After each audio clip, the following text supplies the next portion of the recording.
ಇವತ್ತು ಪ್ರವಾಸೋದ್ಯಮ ರೈತರು ಬರಬೇಕು, ಯುವಕರು ಬರಬೇಕು, ವಿದ್ಯಾರ್ಥಿಗಳಲ್ಲಿ ಬರಬೇಕು.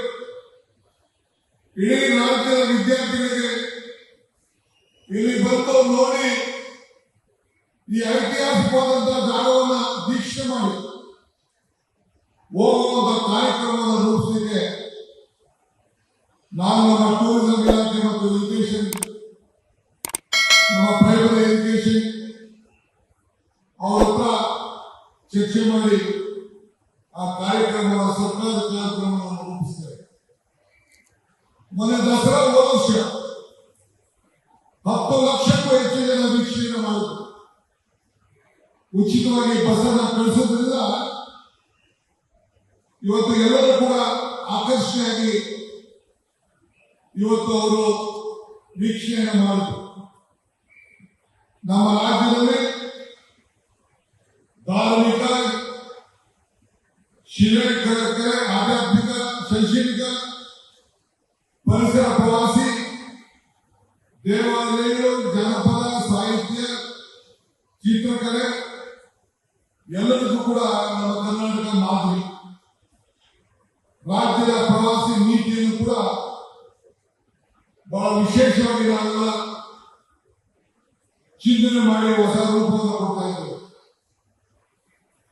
ಇವತ್ತು ಹೆಗಡೆಕಲ್ಲೂರು ಕೋಟೆ ಅಲ್ಲಿರುವಂತ ನಮ್ಮ ಏನು ಡ್ಯಾಮ್ ಇದೆ, ಆ ಡ್ಯಾಮು, ಅಲ್ಲಿರುವಂತಹ ಆನೆಗಳು, ಅಲ್ಲಿರುವಂತಹ ಹುಲಿಗಳು, ಅಲ್ಲಿರುವಂತಹ ಜಿಂಕೆಗಳು ಇಡೀ ದೇಶಕ್ಕೆ ಒಂದು ದೊಡ್ಡ ಮಾದರಿ. ಇದನ್ನು ನಾವು ಹಿಂದೆ ಕಾಕರಕೋಟೆ ಕಾಡು ಅಂತ ಹೇಳಿ ಆನೆಗಳನ್ನು ಹಿಡಿದು ಇವತ್ತು ಅದನ್ನ ಒಂದು ವಿಶೇಷವಾದಂತಹ ಅಧ್ಯಯನವನ್ನು ಮಾಡುವುದರಿಂದ ಇತಿಹಾಸವನ್ನು ನಾವೆಲ್ಲ ನೋಡುತ್ತೇವೆ. ಇವತ್ತು ಪ್ರವಾಸ ಕ್ಷೇತ್ರದಿಂದ 1.5 ಲಕ್ಷ ಉದ್ಯೋಗವನ್ನು ಸೃಷ್ಟಿ ಮಾಡುವಂತಹ ಕೆಲಸವನ್ನು ಮಾಡಿಕೊಂಡು ನಾವು ಬಂದಿದ್ದೇವೆ. ಇವತ್ತು ನಾವು ಕಾವೇರಿ ಆರ್ತಿಯನ್ನು ಕೂಡ ಮಾಡಬೇಕು ಅಂತ ಹೇಳಿ ಈಗಾಗಲೇ ಕಾರ್ಯಕ್ರಮವನ್ನು ರೂಪಿಸಿ ಈಗಾಗಲೇ ಯೋಜನೆ ತಯಾರಾಗ್ತಾ ಇದೆ. ಕೆಲವು ಕೋರ್ಟಿನ ನಿರ್ಬಂಧಗಳು ರೈತ ಸಂಘದ ಅಡಚಣೆಯಿಂದ ಸ್ವಲ್ಪ ಬೇಗ, ಆದರೆ ಪ್ರಾರ್ಥನೆ ಮಾಡಲಿಕ್ಕೆ, ಪೂಜೆ ಮಾಡಲಿಕ್ಕೆ, ಆರತಿ ಮಾಡಲಿಕ್ಕೆ ಯಾರು ಕೂಡ ನಿರ್ಬಂಧ ಮಾಡಲು ಆಗುದಿಲ್ಲ ಅನ್ನೋ ಮಾತನ್ನು ಕೂಡ ನಾನು ಹೇಳಿಕೆ ಈ ಸಂದರ್ಭದಲ್ಲಿ ನಾನು ಬಯಸ್ತಾ ಇದ್ದೇನೆ. ಇವತ್ತು ಈ ದೇಶದ ಒಂದು ದೊಡ್ಡ ಸಂಪತ್ತುಳ್ಳಂತಹ ಒಂದು ರಾಜ್ಯ ಕರ್ನಾಟಕ ರಾಜ್ಯ. ವಿದ್ಯಾವಂತರನ್ನ, ಇಂಜಿನಿಯರ್ಗಳನ್ನ ಅವತ್ತಿನ ಕಾಲದಲ್ಲಿ ಸರ್ ವಿಶ್ವೇಶ್ವರ ನೇತೃತ್ವದಲ್ಲಿ ಕನ್ನಂಬಾಡಿ ಕಟ್ಟೆ, ಈ ವಿದ್ಯುತ್ ಉತ್ಪಾದನಾ ಕೇಂದ್ರ ಇವೆಲ್ಲ ಕೂಡ ಇಡೀ ದೇಶದಲ್ಲಿ ಒಂದು ಮಾದರಿಯಾಗಿ ನಾವು ನಡೆಸಿಕೊಂಡು ನಾವು ಬಂದಿದ್ದೇವೆ. ನಿಮ್ಮೆಲ್ಲರ ಬದುಕಿಗೆ ಈಗಾಗಲೇ 5 ಗ್ಯಾರಂಟಿಗಳನ್ನು ಕೊಟ್ಟಿದ್ದೇವೆ. 5 ಗ್ಯಾರಂಟಿ, ಈ 5 ಭರವಸೆ ಕೈ ಮುಷ್ಟಿ ಆಯಿತು. ಈ ಹಸ್ತದಿಂದ ಇವತ್ತು ಅನೇಕ ವಿರೋಧಿಗಳ ಬಾಯಿನ ಮುಚ್ಚಲಾಗಿದೆ. ಈ ಕಾರ್ಯಕ್ರಮ ನಮ್ಮ 5 ಗ್ಯಾರಂಟಿಯ ಕಾರ್ಯಕ್ರಮ ನಿಮ್ಮೆಲ್ಲರ ಬದುಕಿಗೆ ಆರಂಭವಾಗಿದೆ. ಇನ್ನು ಯೂನಿಟ್ ಉಚಿತ ಜೊತೆ ಉಚಿತ ಪ್ರಯಾಣ, ಎಲ್ಲ ನನ್ನ ಸೋದರಿಗೆ 2,000 ರೂಪಾಯಿ, 10 ಕೆಜಿ ಅನ್ನ, ಅಕ್ಕಿ, ಇಂಥ ಒಂದು ಯೋಜನೆ ಇಡೀ ದೇಶಕ್ಕೆ ಒಂದು ದೊಡ್ಡ ಮಾದರಿ. ರೈತರನ್ನ ಈ ಹಸ್ತ ಉಳಿಸ್ಕೊಂಡಿದೆ, ಈ ಹಸ್ತ ಮಹಿಳೆಯರನ್ನು ಉಳಿಸ್ಕೊಂಡಿದೆ.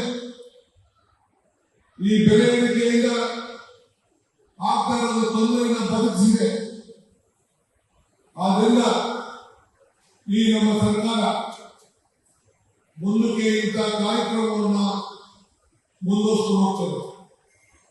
ಈ ಕ್ಷೇತ್ರದ ಜನಪ್ರಿಯ ಶಾಸಕರಾದಂತಹ ನರೇಂದ್ರ ಸ್ವಾಮಿಯವರು ಈ ಭಾಗದ ಅಭಿವೃದ್ಧಿಗೆ ನನ್ನ ಹತ್ರ ಮುಖ್ಯಮಂತ್ರಿಗಳು ಬಂದು ಅನೇಕ ಬಾರಿ ಭೇಟಿಯನ್ನು ಕೊಟ್ಟು ಚರ್ಚೆ ಮಾಡಿ ಸುಮಾರು 300 ಕೋಟಿಗೂ ಹೆಚ್ಚು ಹಣವನ್ನು ಮುಂಜಾಗ್ರತೆಯನ್ನು ಮಾಡಿ ನಿಮ್ಮ ಕ್ಷೇತ್ರಕ್ಕೆ ಒಂದು ದೊಡ್ಡ ಕೊಡುಗೆಯನ್ನು ಕೊಡಿಸಿದ್ದಾರೆ.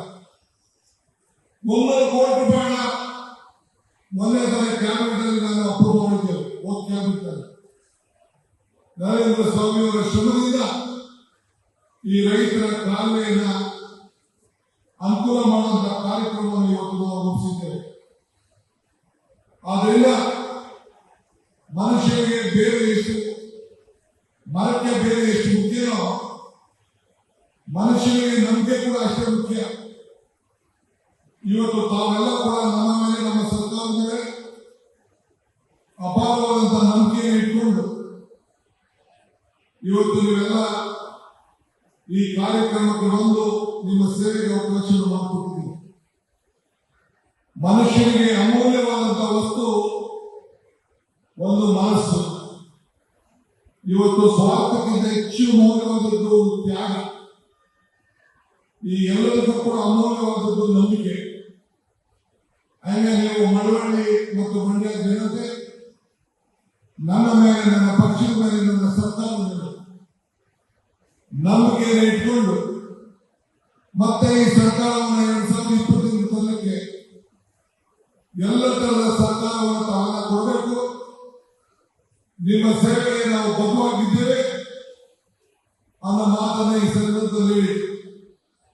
ಜಿಲ್ಲಾಧಿಕಾರಿ ಇರ್ಬೋದು, ಸಿಇಒ ಇರ್ಬೋದು, ಡಿಸಿ ಇರ್ಬೋದು, CSP ಇರ್ಬೋದು, ಜಿಲ್ಲಾ ಮಂತ್ರಿ ಮತ್ತು ಶಾಸಕರು ಎಲ್ಲ ಸೇರಿ ಬಹಳ ಉತ್ತಮವಾಗಿ ಈ ಜಿಲ್ಲೆಯಲ್ಲಿ ಕೆಲಸವನ್ನು ಮಾಡಿಕೊಂಡು ಬರ್ತಾ ಇದ್ದಾರೆ. ಅನೇಕರು ಶಾಂತಿಯನ್ನು ಭಂಗವನ್ನು ಮಾಡಲಿಕ್ಕೆ ಪ್ರಯತ್ನವನ್ನು ಮಾಡ್ತಾ ಇದ್ದಾರೆ.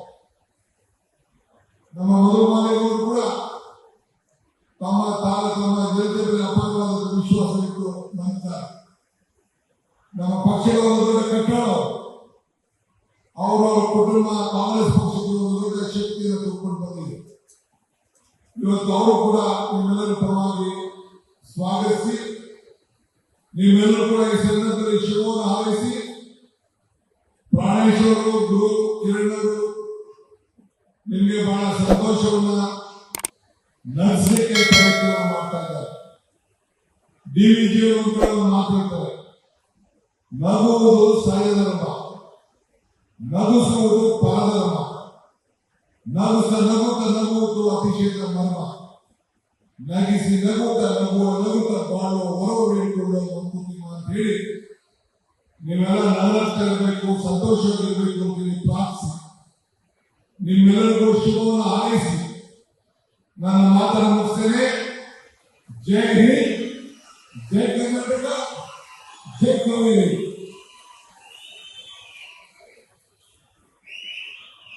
ಒಂದು ಸೇತುವೆ ಮಾಡಬೇಕು ಅಂತೇಳಿ ನರೇಂದ್ರ ಸ್ವಾಮಿ ಕೇಳಿದ್ದಾರೆ.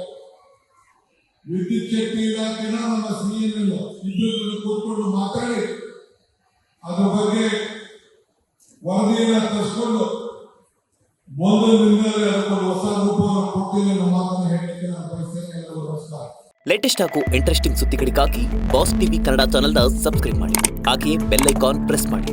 ಇದರ ಜೊತೆಗೆ ಫೇಸ್ಬುಕ್, ಇನ್ಸ್ಟಾಗ್ರಾಮ್, ಎಕ್ಸ್ನಲ್ಲೂ ಮಿಸ್ ಮಾಡದೆ ಫಾಲೋ ಮಾಡಿ.